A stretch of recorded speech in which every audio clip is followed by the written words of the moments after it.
Praise the Lord. ജീവജലം എന്ന പ്രതിദിന വാഗ്ദത്ത വചനത്തിലേക്ക് ലോകമെമ്പാടുമുള്ള വിശ്വാസ സമൂഹത്തിന് വേഗം വരുന്നവനായ യേശുക്രിസ്തുവിൻ്റെ അതിപരിശുദ്ധ നാമത്തിൽ സ്നേഹ വന്ദനം. ഇന്ന് 2024 ജൂലൈ മാസം 27-ാം തീയതി ശനിയാഴ്ച. സ്വർഗത്തിലെ ദൈവത്തിൻ്റെ അളവറ്റ കൃപയാൽ ഈ മാസത്തിൻ്റെ 4ാമത്തെയും അവസാനത്തെയും ശനിയാഴ്ചയിലേക്ക്, മറ്റൊരു വീക്കെൻഡിലേക്ക് കർത്താവ് നമ്മെ പ്രവേശിപ്പിച്ചിരിക്കുന്നു. ഓരോ ദിനവും നാം ഏവരും അനുഭവിക്കുന്ന എല്ലാ നന്മകൾക്കും സ്തുതി സ്തോത്രങ്ങൾ അർപ്പിച്ചുകൊണ്ട് ഇന്നത്തെ വാഗ്ദത്ത വചനത്തിനായി ഒരുങ്ങാം. ഇന്ന് ജീവജലത്തിൽ കൂടി പ്രോമിസ് വേഴ്സായി നമുക്ക് ലഭിച്ചിരിക്കുന്നത് അപ്പോസ്തലനായ വിശുദ്ധ പൗലോസ് കൊരിന്ത്യർക്കെഴുതിയ 1-ാം ലേഖനം 15-ാം അധ്യായം 19-ാം വാക്യം. 1 Corinthians chapter 15 verse 19 നാം ഇപ്രകാരം വായിക്കുന്നു: നാം ഈ ആയുസ്സിൽ മാത്രം ക്രിസ്തുവിൽ പ്രത്യാശ വെച്ചിരിക്കുന്നു എങ്കിൽ സകല മനുഷ്യരിലും അരിഷ്ടന്മാരത്രേ. അപ്പോസ്തലനായ വിശുദ്ധ പൗലോസ് കൊരിന്ത്യർക്ക് അഥവാ കൊരിന്ത് സഭയ്ക്ക് 2 കത്തുകൾ എഴുതുന്നതിൽ 1-ാമത്തെ കത്തിന്റെ അവസാന ഭാഗത്തേക്ക് എത്തുകയാണ്. പ്രത്യേകിച്ച് 15-ാം അധ്യായത്തിൽ യേശുക്രിസ്തുവിന്റെ കഷ്ടപ്പാടും മരണവും പുനരുദ്ധാനവും, ആ പുനരുദ്ധാനം ചെയ്ത യേശു ദൈവമക്കളെ ഉപദ്രവിച്ചതിൽ മുൻപിൽ നിന്ന, ദൈവത്തിൽ നിന്നും അകന്ന് ഒടുവിൽ നിന്ന ശൗലിനെ എങ്ങനെ പൗലോസാക്കി മാറ്റി എന്ന് പറഞ്ഞ് ക്രിസ്തുവിൽ കൂടെയുള്ള നിത്യജീവൻ പ്രാപിക്കുന്നതിന് വേണ്ടിയുള്ള പുനരുദ്ധാനത്തെക്കുറിച്ച് വളരെ ശക്തമായും വ്യക്തമായും പറയുന്നു. പൗലോസ് പറയുകയാണ്, ക്രിസ്തു മരിച്ചിട്ട് ഉയർത്തെഴുന്നേറ്റു എന്നുള്ളതാണ് നമ്മുടെ പ്രസംഗത്തിന്റെ മുഖ്യ വിഷയം. ക്രിസ്തു ഉയർത്തെഴുന്നേറ്റില്ലായിരുന്നുവെങ്കിൽ നമ്മുടെ പ്രസംഗം വ്യർത്ഥമാണ്. അങ്ങനെ നാം ക്രിസ്തു ഉയർത്തെഴുന്നേറ്റതിലൂടെ നമുക്കും മരണ പുനരുദ്ധാനമുണ്ട്. നാം നിത്യജീവനിലേക്ക് കടക്കുവാൻ ദൈവം തന്റെ പുത്രനെ ഈ നിലയിൽ നമുക്ക് ഒരുക്കി തന്നിരിക്കുന്നു. അതുകൊണ്ട് കൊരിന്ത് സഭയെ, കൊരിന്ത് ദേശത്തിന്റെ ബാഹ്യങ്ങളായതൊന്നും നിങ്ങളിൽ പറ്റിപ്പിടിക്കാതെ, നിങ്ങൾ അതിൽ ഇഴുകിച്ചേരാതെ, ഈ ആയുസ്സിൽ ജീവിച്ച് മരിച്ചു തീരുകയല്ല, നമുക്ക് ഒരു പുനരുദ്ധാനമുണ്ട്, ഉയർത്തെഴുന്നേൽപ്പുണ്ട്, കർത്താവിനോടുകൂടെ നിത്യത ചിലവഴിക്കണം. അതുകൊണ്ട് നാം ഈ ഭൂമിയിൽ ജീവിക്കുമ്പോൾ ഈ ഭൂമിയിലേക്ക് മാത്രം കർത്താവിനെ മതി എന്നുള്ള നിലയിൽ കാര്യസാധ്യത്തിനു വേണ്ടി പ്രാർത്ഥിക്കുന്നവരായി തീരാതെ നാം നിത്യത മുൻപിൽ കണ്ടുകൊണ്ട് ദൈവസന്നിധിയിൽ അടുത്തു വരണം. ഈ മേൽ പറയപ്പെട്ടതിന്റെ സംക്ഷിപ്ത രൂപമാണ് ഇന്നത്തെ വാഗ്ദത്ത വചനമായ 19-ാം വാക്യം. അതെ, നാം ഈ ഭൂമിയിൽ ജീവിക്കുമ്പോൾ ഈ ഭൂമിയിലേത് മാത്രം ചിന്തിച്ച് കർത്താവിൽ പ്രത്യാശ വെച്ചാൽ സകല മനുഷ്യരിലും അരിഷ്ടന്മാരാണ് എന്ന് പറഞ്ഞാൽ ശരിക്കുമുള്ള അർത്ഥം എന്താണ്? ഈ ഭൂമിയിൽ ജീവിക്കുമ്പോൾ രോഗം വരരുത്, ദുഃഖങ്ങൾ വരരുത്, നമ്മൾ ആഗ്രഹിക്കുന്ന അതാത് സമയത്ത് നടക്കണം, സാമ്പത്തികമായിട്ട് ഒരു വിധത്തിലും കുറയുവാൻ പാടില്ല, ഒരു വിധത്തിലും നമ്മുടെ മനസ്സുഖം നഷ്ടപ്പെടരുത്, ആരോഗ്യം ക്ഷയിക്കരുത്, ആഗ്രഹിക്കുന്നതൊക്കെ തക്ക സമയത്ത് കിട്ടണം. അതിന് നമുക്ക് നല്ലൊരു പ്രൊവൈഡറെ ആവശ്യമാണ്. നമ്മുടെ കാര്യങ്ങൾ സുരക്ഷിതമായി നടക്കേണ്ടതിന് നല്ലൊരു സെക്യൂരിറ്റിയെ ആവശ്യമാണ്. നമുക്ക് എല്ലാ വിവരങ്ങളും തുറന്നു പറയുവാൻ നല്ലൊരു കൗൺസിലറെ ആവശ്യമാണ്. നമുക്ക് എപ്പോഴും കൂടെ നടക്കുവാൻ നല്ലൊരു ഇമ്മാനുവേൽ കൂട്ടുകാരനെ ആവശ്യമാണ്. നമ്മുടെ ആവശ്യങ്ങളും നമ്മുടെ ആഗ്രഹങ്ങളും ഒക്കെ നിറവേറ്റുവാൻ സാമ്പത്തികം കുറയാതെ എപ്പോഴും സാമ്പത്തിക കാര്യങ്ങൾ നമ്മൾ സമ്പന്നരായിരിക്കണം. അതുകൊണ്ട് നല്ലൊരു ഫിനാൻസറെ നമുക്ക് ആവശ്യമാണ്. നമ്മുടെ കുഞ്ഞുങ്ങളുടെ കാര്യങ്ങൾ നമ്മൾ വിചാരിക്കുന്ന സമയത്ത്, വിചാരിക്കുന്ന കോളേജിൽ, വിചാരിക്കുന്ന സ്ഥാപനത്തിൽ, വിചാരിക്കുന്ന വിവാഹം, തലമുറ എന്ന് വേണ്ട ഇവയെല്ലാം കൃത്യമായി നടക്കുവാൻ നല്ലൊരു പ്രൊട്ടക്ടർ, നല്ലൊരു അപ്പൻ, നല്ലൊരു ദാതാവ് നമുക്ക് ആവശ്യമാണ്. ഇതിനൊക്കെ വേണ്ടി ഉള്ള ഒരാളാണ് കർത്താവെന്നാണ് പലരുടെയും വിചാരവും ധാരണയും. പൗലോസ് കൊരിന്ത് സഭയിലെ വിശ്വാസ സമൂഹത്തോട് പറയുകയാണ്, നിങ്ങൾ ഇങ്ങനെ ധരിച്ച് ചിന്തിച്ച് ജീവിച്ചാൽ നിങ്ങൾക്ക് ചുറ്റുമുള്ള സകല മനുഷ്യരെക്കാളും നിങ്ങൾ അരിഷ്ടന്മാരാണ്. പ്രിയമുള്ളവരെ, നമ്മുടെ ഫിനാൻസ് കപ്പാസിറ്റി സെക്യൂരിറ്റി ചെയ്യുവാനും നല്ലൊരു സെക്യൂരിറ്റി സൂപ്പർവൈസറായിട്ട് നിൽക്കാനും നമ്മുടെ കുഞ്ഞുങ്ങളുടെ നല്ലൊരു എഡ്യൂക്കേഷണൽ ഗൈഡറായിട്ടും ഒരു ഹെൽത്ത് ഇൻസ്പെക്ടറായിട്ടും സെക്യൂരിറ്റി ഗാർഡായിട്ടും ഈ കർത്താവിനെ ഒരിക്കലും കരുതരുത്. ഇതൊക്കെ ഇന്നത്തെ നൂതന ആത്മീയ ദുരുപദേശങ്ങളാണ്. നമ്മുടെ കർത്താവ് കാൽവറിയിൽ യാഗമായതും മരിച്ചുയർത്തെഴുന്നേറ്റതും എന്റെയും നിങ്ങളുടെയും ദാരിദ്ര്യം നീക്കാനല്ല, വിദ്യാഭ്യാസം നടത്താനല്ല, വലിയ മുന്തിയ വീടും കൂടിയ വാഹനം കിട്ടാനല്ല, നമ്മളെയെല്ലാം മഞ്ഞു പൊഴിയുന്ന യൂറോപ്യൻ നാടുകളിൽ അയക്കാനുമല്ല. പിന്നെന്തിനാണ്?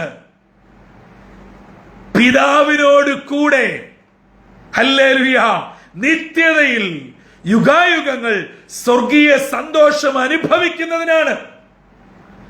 ആ നിത്യതയിൽ എത്തിച്ചേരുവാനുള്ള സകല വിടവും നികത്തി ഒരു പുതിയ പാത തുറന്നു തന്നിരിക്കുന്നു.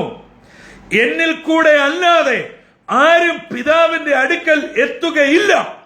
ആ വഴിയാകുന്ന, സത്യമാകുന്ന, ജീവനാകുന്ന, വെളിച്ചമാകുന്ന, വാതിലാകുന്ന ആ യേശുവിനെ ഈ ലോകത്തിൽ നമ്മുടെ ഒരു കാര്യസാധ്യം നടത്തുന്ന ആളായി നാം ലിമിറ്റ് ചെയ്യരുത്. നമ്മുടെ ബിസിനസ് തകർന്നാൽ നമ്മുടെ നല്ലൊരു ഇൻവെസ്റ്ററായി കർത്താവിനെ കൂട്ടുപിടിക്കരുത്. കുടുംബജീവിതം തകർന്നാൽ നല്ലൊരു കൗൺസിലറായി കർത്താവിനെ കൂട്ടുപിടിക്കരുത്.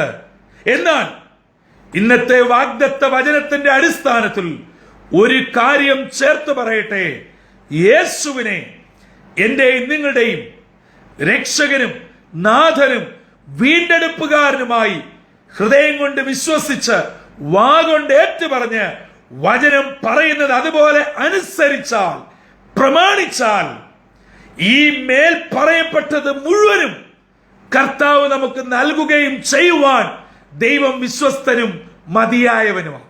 പക്ഷേ കർത്താവിനെ കൈക്കൂലി കൊടുത്ത് വാങ്ങുവാൻ ശ്രമിക്കരുത്.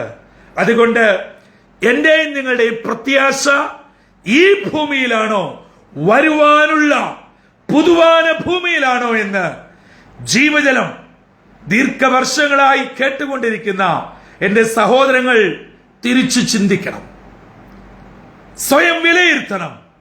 അതുകൊണ്ട് കർത്താവേ, ഞാൻ ഈ ഭൂമിയിൽ എന്റെ കാര്യങ്ങൾ, എന്റെ കുടുംബകാര്യങ്ങൾ സുഗമമായി നടക്കുവാൻ മാത്രം അങ്ങയെ ആശ്രയിക്കുകയും അങ്ങയെ വിശ്വസിക്കുകയും വേദപുസ്തകം കൊണ്ട് നടക്കുകയും ആരാധനയിൽ പങ്കുചേരുകയും ചെയ്യുന്ന ഒരാളല്ല. അഥവാ കഴിഞ്ഞ നാളുകളിൽ അങ്ങനെ എന്റെ അറിവില്ലായ്മ കൊണ്ടായി എങ്കിൽ ഇന്നിതാ ഈ വചനത്തിന് മുമ്പാകെ ഞാൻ എന്നെ തന്നെ തുറന്ന് സമ്മതിച്ച് താഴ്ത്തി ഏൽപ്പിക്കുകയാ. ഈ ഭൂമിയിൽ കഷ്ടപ്പാടോടെ ജീവിച്ചാലും, ദാരിദ്ര്യത്തോടെ ജീവിച്ചാലും, പ്രതികൂലത്തോടെ ജീവിച്ചാലും എനിക്കിതിനകത്തിൽ സങ്കടമില്ല. എനിക്ക് നിത്യയുടെ തുറമുഖത്ത് എത്തിച്ചേരണം. ഈ ഒരു വലിയ വാഞ്ച ഇന്നത്തെ വാഗ്ദത്ത വചനം നമുക്ക് നൽകുകയാണ്. അതുകൊണ്ട് എന്നെ കേൾക്കുന്ന ദൈവമക്കളെ, ഞാൻ പറഞ്ഞു വന്നത്, നമ്മുടെ ഭാരവും പ്രയാസവും രോഗവും ദുഃഖവും തീർക്കുവാൻ കർത്താവ് മതിയായവനല്ല എന്നോ ഒരിക്കലും അങ്ങനെ ചെയ്യുകയില്ല എന്നുള്ള അർത്ഥത്തിലല്ല.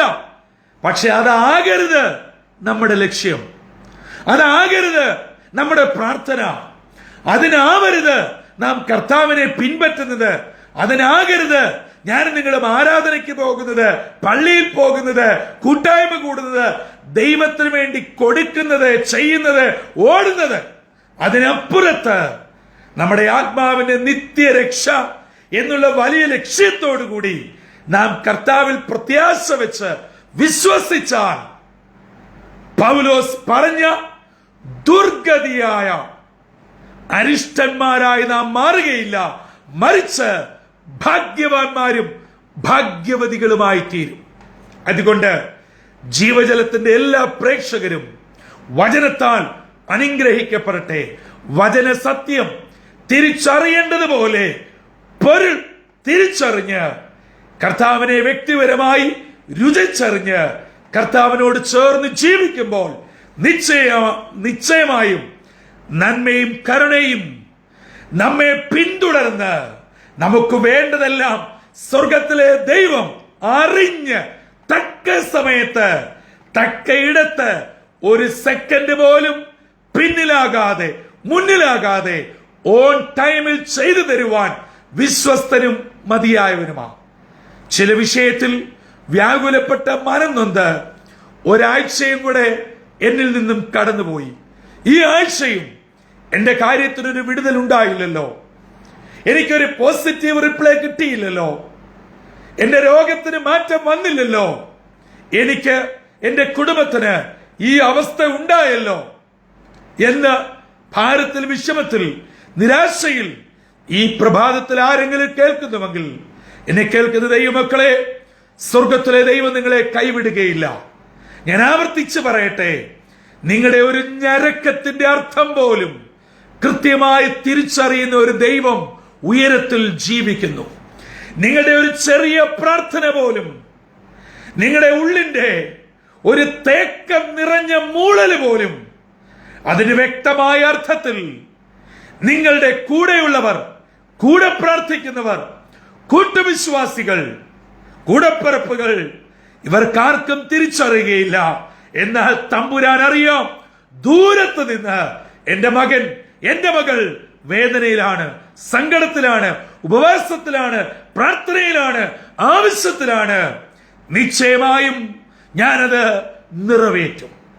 ഈ ദിവസം വിടുതലിന്റെയും അനുഗ്രഹത്തിന്റെയും നന്മയുടെയും ദിനമാവട്ടെ. എന്നാൽ ഇന്നത്തെ വാഗ്ദത്ത വചനം മറക്കരുത്.